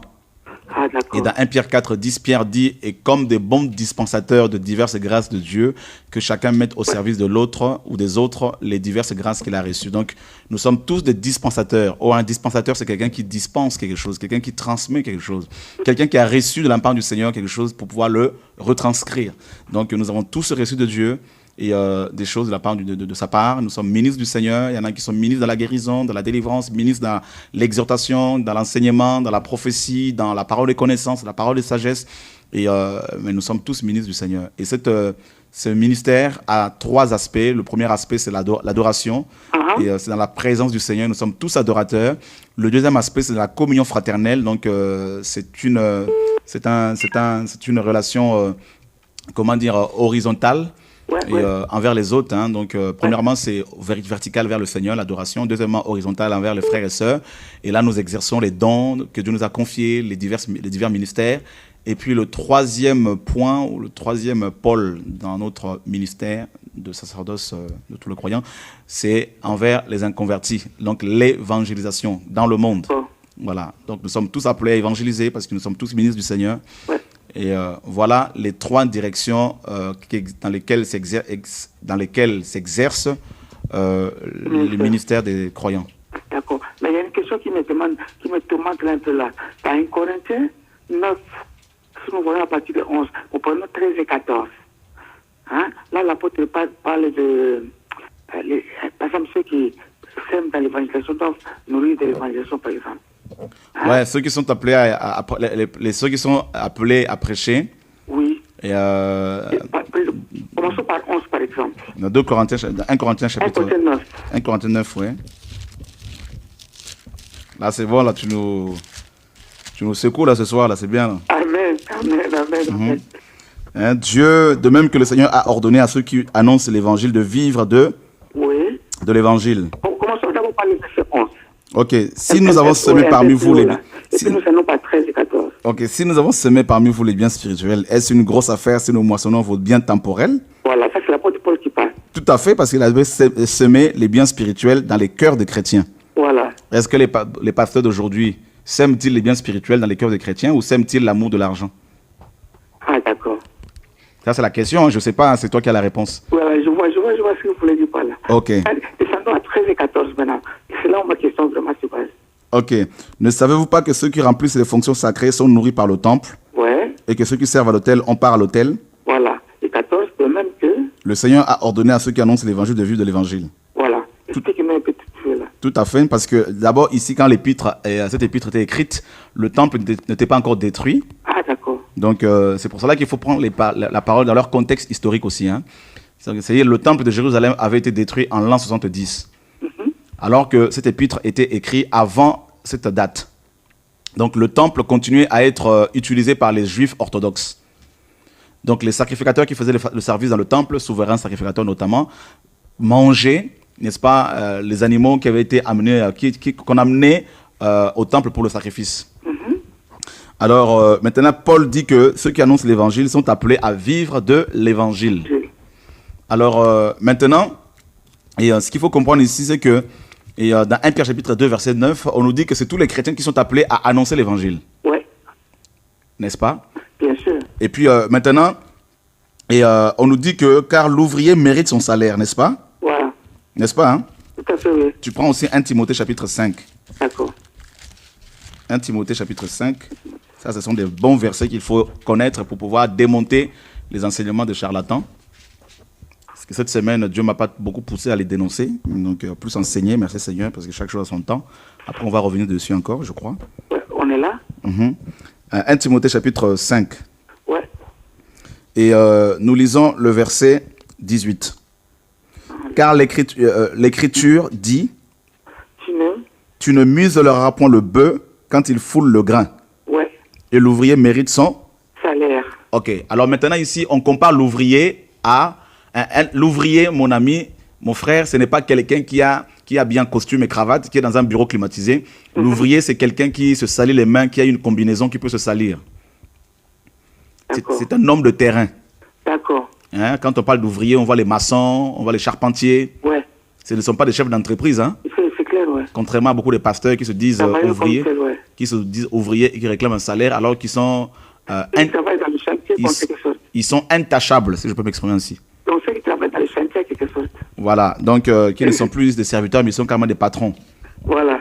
Et maintenant, on les compare aussi, on compare l'ouvrier aussi à un bœuf. Et vous savez, à l'époque, les bœufs, on les attelait toujours par deux. Hein. Donc, il y avait toujours deux bœufs et on mettait autour de leur cou un joug. Oui, oui. N'est-ce pas? Et ils travaillaient dans les champs. Alors, ils travaillaient dans les champs et ce n'était pas le bœuf qui choisissait leur champ. Non. C'était leur maître. D'accord. Parce qu'ils avaient le joug. Voilà pourquoi dans Matthieu 11, 28, le Seigneur dit, prenez mon joug sur vous. Ah, d'accord. Car mon joug est doux et mon fardeau est léger. C'est-à-dire c'est le maître Jésus qui choisit pour nous les terrains de mission. D'accord. Donc, ça veut dire que ces patrons d'entreprise là qui veulent utiliser ce verset pour réclamer l'argent au peuple, il faut qu'ils comprennent que s'ils veulent cet argent, alors qu'ils aillent bosser un peu dans les villages là où il y a la guerre, c'est pas eux qui doivent choisir leur terrain de mission. Amen. D'accord? Je me suis demandé aussi, par exemple, les gagnants d'âme. Et puis pour finir, nous sommes tous gagneurs d'âme en tant que chrétiens. Bien sûr. Voilà, c'est pas un ministère dévolu ou réservé à une catégorie de personnes, à une élite. Et dans Luc chapitre 10, tu regardes ce que le Seigneur nous dit ici. Luc chapitre 10, le Seigneur désigne 70 disciples, il les envoie prêcher le royaume de Dieu. N'est-ce pas? Oui. Et il dit, le verset 3, 2, il leur dit, la moisson est grande, mais il y a peu d'ouvriers. Priez donc le maître de la moisson d'envoyer les ouvriers dans sa moisson. Partez, voici, je vous envoie comme des agneaux au milieu de loups. Donc d'abord, ils les envoient au milieu de loups. Donc ils ne choisissent pas leur terrain, hein, ils vont carrément au milieu de loups. Donc ils les envoient dans des terrains dangereux. Tout à fait. Le verset 4, il dit, ne portez ni bourse, ni sac, ni souliers, et ne saluez personne en chemin. Contrairement à des pasteurs qui ont des comptes bancaires bien approvisionnés. Ils construisent des maisons, tu fais. Oui, et puis le verset 5, il dit, dans quelques maisons que vous entriez, dites d'abord que la paix soit sur votre maison. Ils apportaient la paix. C'est la question dans votre maison. Et s'il se trouve là un enfant de paix, votre paix reposera sur lui, sinon elle reviendra à vous. D'accord. Et verset 7, demeurez dans cette maison-là, mangeant et buvant ce qu'on vous donnera. Car l'ouvrier mérite son salaire. Donc on voit que le salaire de l'ouvrier ici en question, ce n'était pas l'argent, les euros, hein, c'était la bouffe. D'accord. D'accord, c'était la nourriture. Alors, si ces pasteurs réclament un salaire, il faut dans ces cas-là qu'ils viennent chez vous, vous leur donnez à manger, et puis c'est tout. Amen. Oh là là. Et c'est par exemple, le ministère, par exemple, les 5 ministères que la Bible nous dit dans Éphésiens, les apôtres, les prophètes, comment ils doivent se mêler alors? C'est la même chose aussi, comme vous pouvez nous expliquer là. Tout à fait. Et puis, ceux qui sont soutenus aussi, c'est plus les missionnaires, les planteurs d'église, les apôtres, ceux qui sont les missionnaires en gros. Amen. Ceux qui n'ont pas le temps de travailler parce qu'ils bougent ici et là. Voilà. Mais ceux qui restent sur place, comme les églises étaient dirigées par les équipes, ils doivent travailler parce que comme ça, la tâche est partagée entre plusieurs anciens. Et ils auront le temps pour aller travailler. Amen, amen. Voilà. Que Dieu vous bénisse abondamment. Alors, bon courage. Au revoir. Donc, pour finir, par rapport au mariage, frères et sœurs, il y a 2 choses qui peuvent briser les liens, n'est-ce pas, du mariage. La première chose, c'est l'infidélité sexuelle d'un de conjoints. Maintenant, le conjoint infidèle qui demande pardon sincèrement, vous devez lui pardonner. Ça, c'est clair. La Bible dit que si ton frère a péché, il faut lui pardonner. Donc, s'il demande pardon, si c'est sincère, il faut lui pardonner. Et puis, deuxièmement, si le conjoint infidèle pratique le péché, refuse de se repentir, et dans ces cas-là, on n'y peut rien. Et c'est l'infidélité. Et l'infidélité peut briser les liens du mariage. Voilà. Et encore là, il faut comprendre une chose. Dans la pensée juive, par rapport à l'infidélité, il faudrait que le conjoint ou la conjointe infidèle soit pris ou prise en flagrant délit d'adultère par le conjoint qui l'accuse. Il faut qu'il y ait une preuve visuelle. Voilà. Et comme dans Jean 8, une femme était adultère, donc on l'a surprise en flagrant délit d'adultère. Donc il faut qu'il y ait une preuve, il faut que l'un des conjoints surprenne son conjoint ou sa conjointe en train de commettre l'adultère. Voilà. Et puis, la deuxième chose qui peut briser le mariage, c'est la mort d'un des conjoints. Donc Romains 7 en parle. Romains chapitre 7. Allô? Oui, Chora? Oui. Oui, bonsoir. C'est Nicolas, je vous appelle d'Albi. Bonsoir Nicolas d'Albi, waouh, c'est une trotte, hein? Oui, ça va, ouais. Alors voilà, en fait, ma question portait sur la prière. D'accord. Et sur la manière, en fait, dont il nous faudrait prier. D'accord. Parce qu'en fait, dans ma manière de m'adresser à Dieu, je suis souvent tiraillé entre deux façons différentes, quoi, si tu veux, de concevoir la prière. Par exemple, des fois, on nous dit, bon, si tu veux demander quelque chose à Dieu, tu dois faire ta demande à Dieu au nom de Jésus et attendre la réponse du Père. Et d'autres fois, on entend des personnes qui nous disent non, en fait, il faut que tu t'empares des promesses de Dieu et que tu proclames que tu as reçu, que ce que tu as demandé, tu l'as reçu, et alors tu le verras s'accomplir. Alors, si tu veux, entre ces deux manières de prier, c'est que c'est pas tout à fait quand même la même conception. Alors, comment on doit se passer par rapport à ça? Alors, bonne question. C'est Nicolas, ouais, bonne question. Ouais. En fait, on se prend souvent la tête pour rien.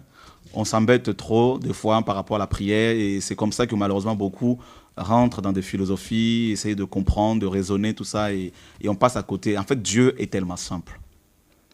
Dieu est tellement simple. Dans Matthieu chapitre 6, le Seigneur dit quelque chose de très simple. Il dit, dans Matthieu chapitre 6, il dit, le verset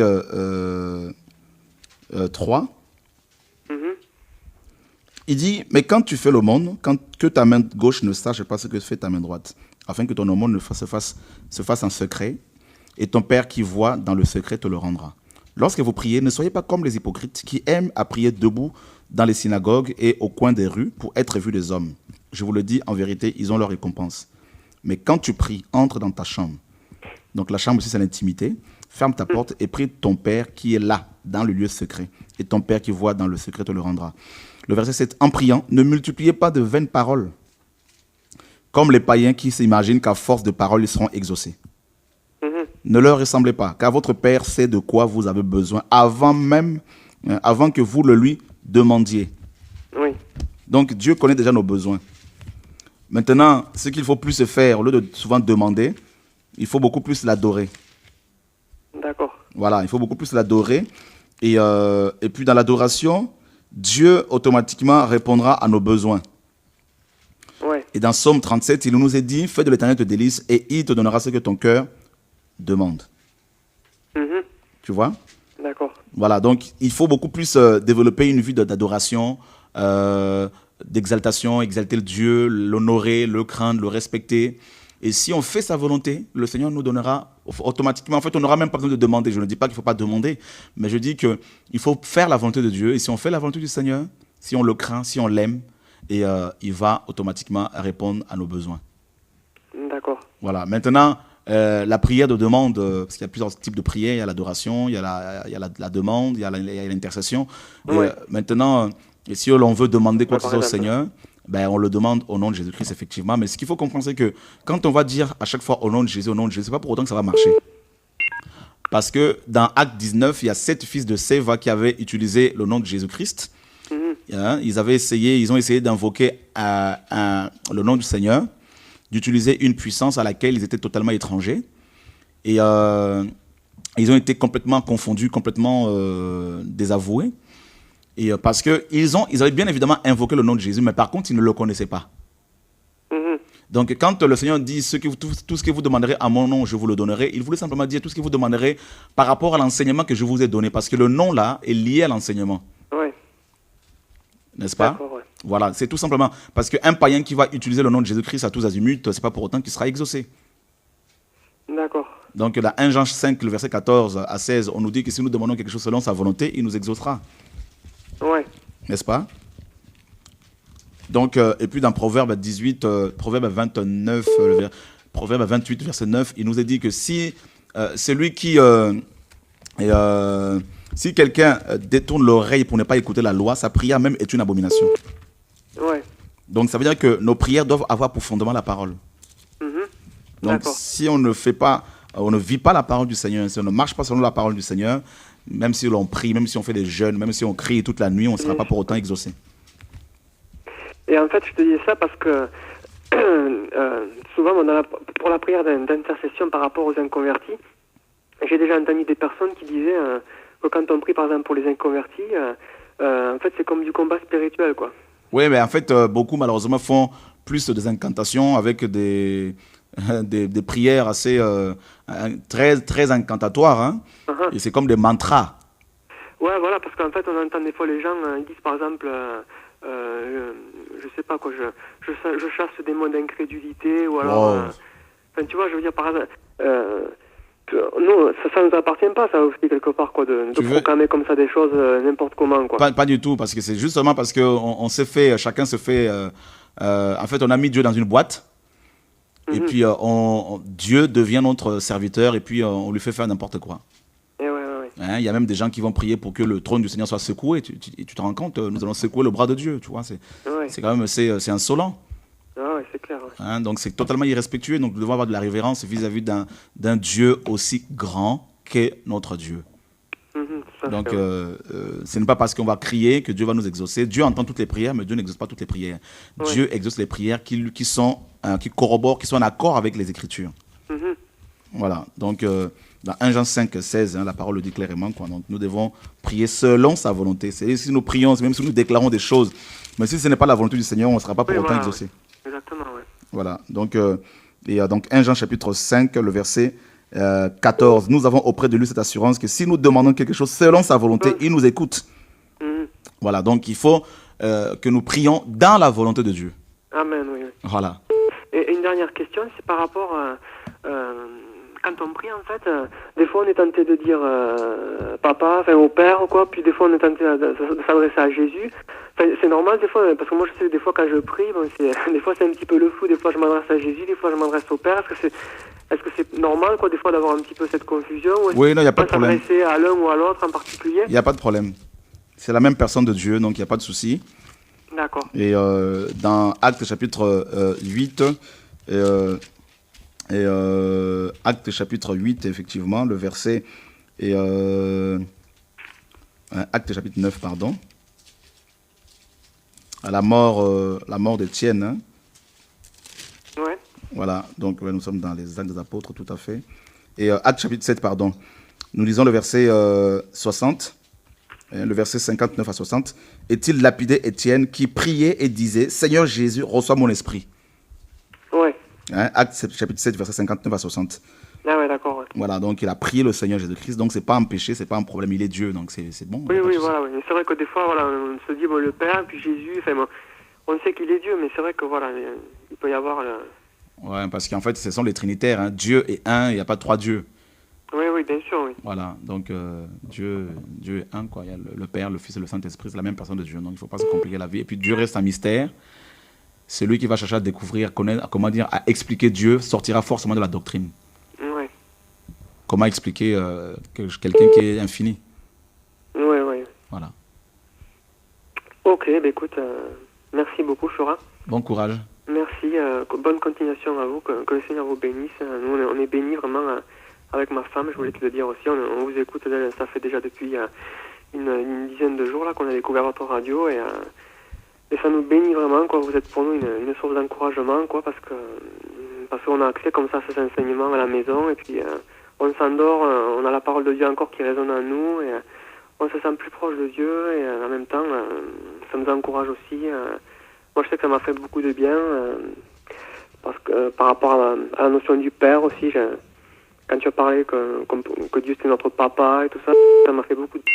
Amen. Un petit peu libéré tout ça. Amen. Et voilà, quoi. Donc, je voulais te dire que vous nous avez bénis et on vous porte vraiment dans nos prières.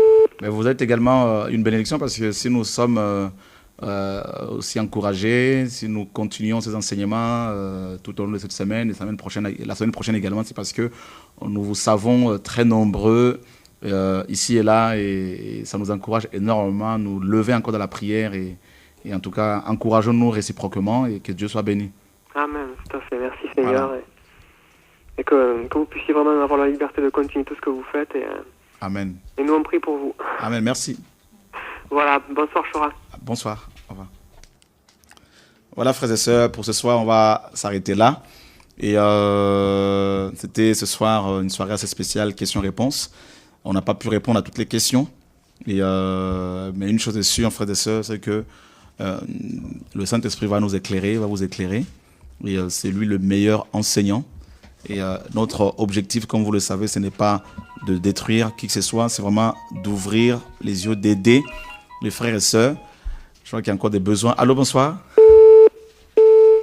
Ah, c'est parti. Alors, je voudrais ce soir saluer un couple que je soutiens, que j'aime beaucoup dans le Seigneur, un couple qui nous suit ce soir du côté de Montréal. Il s'agit de Mathieu et Sophie. Je pense que vous êtes là ce soir, Mathieu et Sophie. Si Benoît peut le retrouver pour leur faire un petit coucou.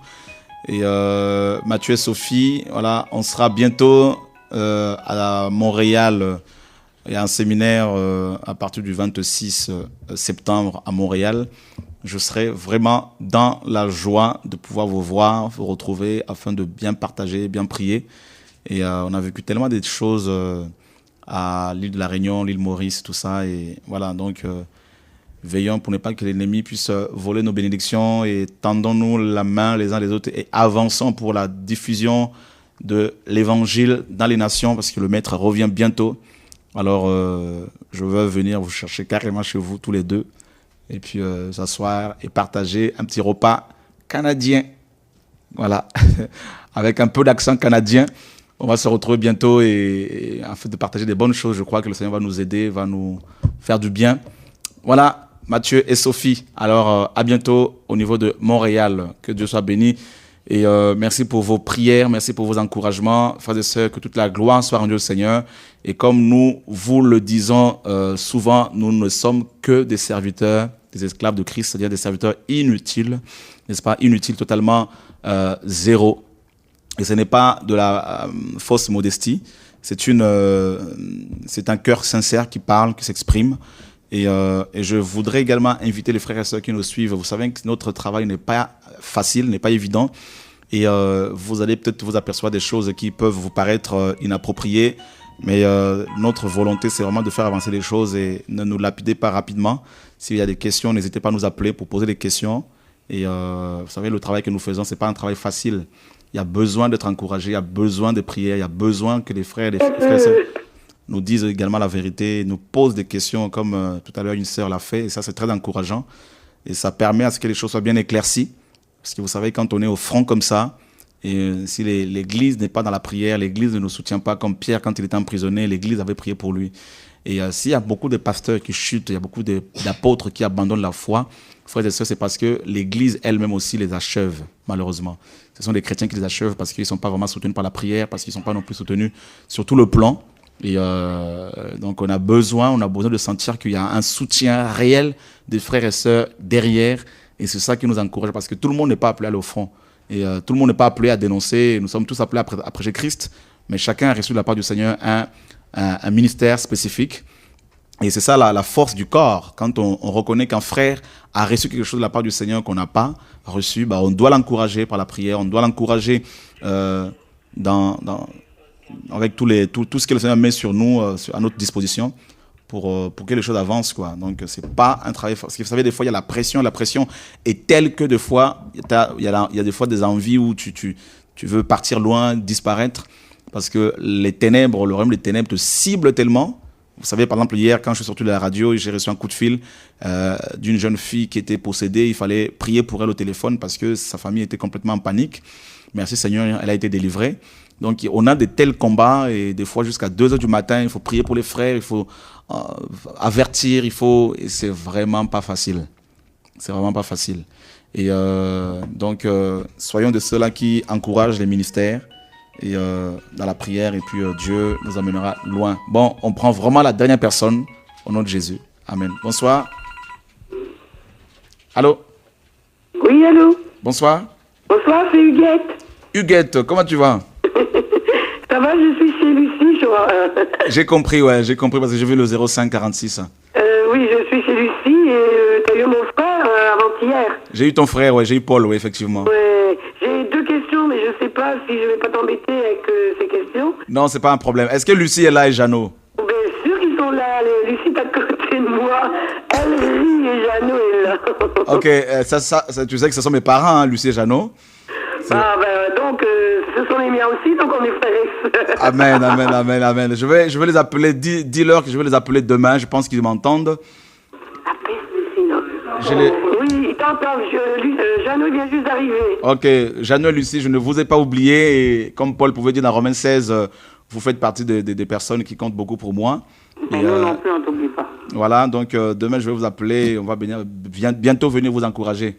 Amen. Voilà, Huguette, alors Jeannot, je vous appelle demain. Ok, soyez bénis. Merci Jeannot, merci. Tu pourrais revenir quand je suis là, entre nous, un jour. Il n'y a pas de problème, on va s'organiser, Huguette. Alors, c'est quoi tes questions? Alors, j'aurais voulu savoir dans 1 Corinthiens 15, verset 29. D'accord. Autrement, que feraient ceux... Excuse-moi, j'ai la voix très enrouée encore. Alors, je ne sais pas si tu me comprends. Pas de souci, là tu es en direct, il n'y a pas de problème. Alors, autrement, que feraient ceux qui se font baptiser pour les morts? Si les morts ne ressuscitent absolument pas, pourquoi se font-ils baptiser pour eux? En fait, ici, Paul ne parlait pas de baptiser des croyants en faveur d'autres croyants ou d'incrédules déjà morts. Donc, bien évidemment, il n'est pas question de conférer au baptême un pouvoir de salut. Ah voilà, c'est sûr. Donc, je pense que le raisonnement est le suivant. À quoi sert-il de se confier en Christ et de se faire baptiser, c'est-à-dire de occuper la place vacante laissée par la mort d'un chrétien s'il n'y a pas de résurrection pour les croyants? Donc, et puis, ce qu'il faut comprendre, c'est que ce verset a été tellement mal interprété que les saints de dernier jour, c'est-à-dire les Mormons, une secte qui vient de Seattle, des États-Unis, et les Mormons, je crois que c'est Seattle, si je me trompe, et les Mormons disent que, en fait, ils baptisent carrément les gens. C'est-à-dire si tu perds un frère, quelqu'un de ta famille meurt dans le péché sans Christ, en fait, les Mormons disent que tu peux te faire baptiser en son nom, comme ça, il va retrouver le salut.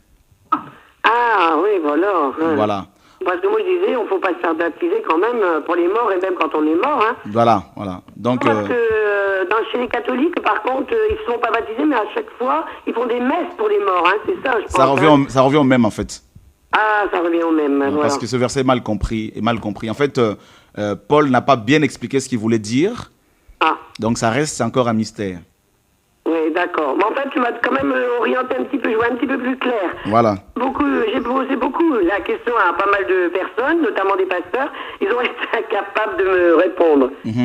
Bon, alors la deuxième, c'est dans Genèse 6.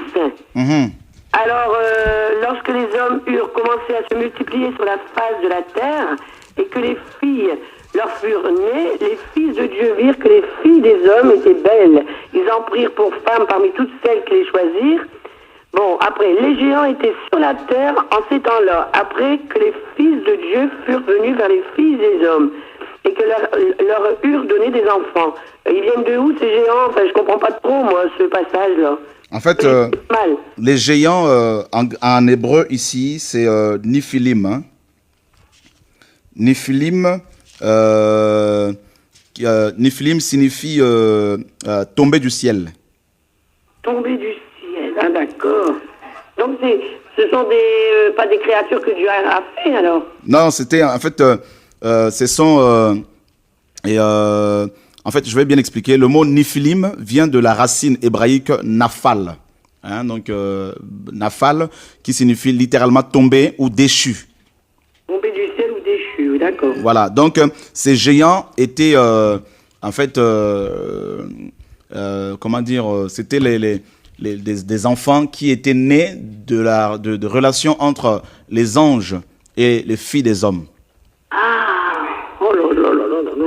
Voilà, donc ces anges-là se sont matérialisés à cette époque. Ils s'étaient matérialisés et ils ont eu des relations sexuelles avec des femmes. Et ces femmes ont donné naissance à des géants, des Niphilim, et qui étaient une race impie. Et c'est à cause de leur comportement immoraux que Dieu va détruire le monde antédiluvien. Et les filles, alors, elles viennent de où, les filles de Dieu? Je veux dire, c'est quoi? Elles étaient belles, enfin, bref... Ouais, on voit bien qu'on a mis là, on parle de filles des hommes. Oui, les filles des hommes, oui. Voilà, donc ces filles des hommes, en fait, ils viennent bien sûr de la famille de Seth, donc Adam, Ève, tout ça, et Seth également. Ah ouais, là aussi c'est un petit peu compliqué pour moi, mais enfin, avec la grâce de Dieu, je vais essayer de comprendre, parce que il y avait quand même Adam et Ève, et après il y avait ses fils, et après je ne sais pas, ils ont dû avoir des relations sexuelles ensemble, donc. Bien sûr, bien évidemment. Ah bon, ça voilà. Ouais, il y a eu de la consanguinité, tout à fait. Et ce qu'il faut comprendre, c'est que les hommes de cette époque vivaient longtemps. Par exemple, Adam a vécu plus de 930 ans. Oui, ça, oui. Donc, ils ont eu le temps de se reproduire. D'accord, oui. Voilà. Et puis, ils se mariaient entre eux, parce que Actes chapitre 17. Oui, Acte 17. Si tu peux nous lire le verset... Attends, je suis en train de prendre note, donc Acte 17. Vas-y, quel verset? Verset 26. Comment tu as dit? Acte 17, 26. Excuse-moi, mais on n'entend pas très bien. Acte chapitre 17, verset 26. Oui. Tu peux le lire? Je lis.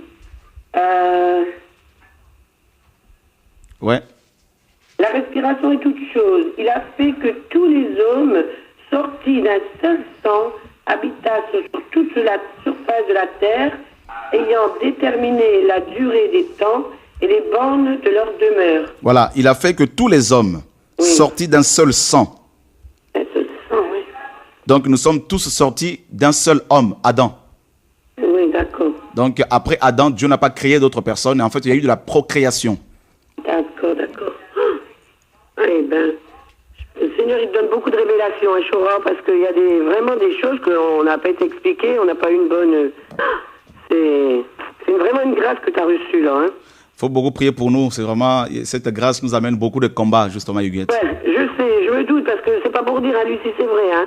Tu es tous les jours dans mes prières avec toute l'équipe de l'NJC et toutes les personnes que je connais, parce que c'est vraiment...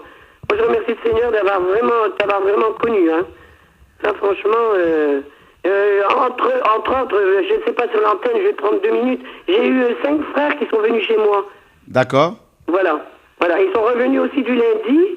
Il y avait de Sarcelles, paraît-il. Oui, il y avait Martial et Arnaud, Papa Henri, puis 2 jeunes. D'accord.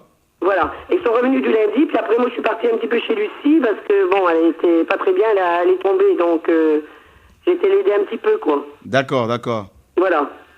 Ah ben que Dieu soit béni, que Dieu soit béni. En tout cas, demain, je vais vous appeler. Oui, c'est super. Ouais, on va discuter un peu et vraiment que Dieu soit béni et prends soin de mes parents. Oui, je prends soin de ta petite Lucie.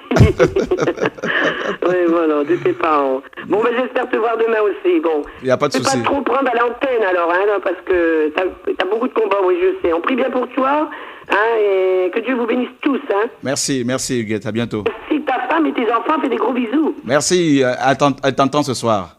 Oui. Amen, merci. Bisous. Merci. Au revoir. Merci encore pour ce que tu nous as expliqué. Que Dieu soit béni. Aussi, oui, merci. Amen. Voilà, frères et sœurs, donc c'est la fin de l'émission.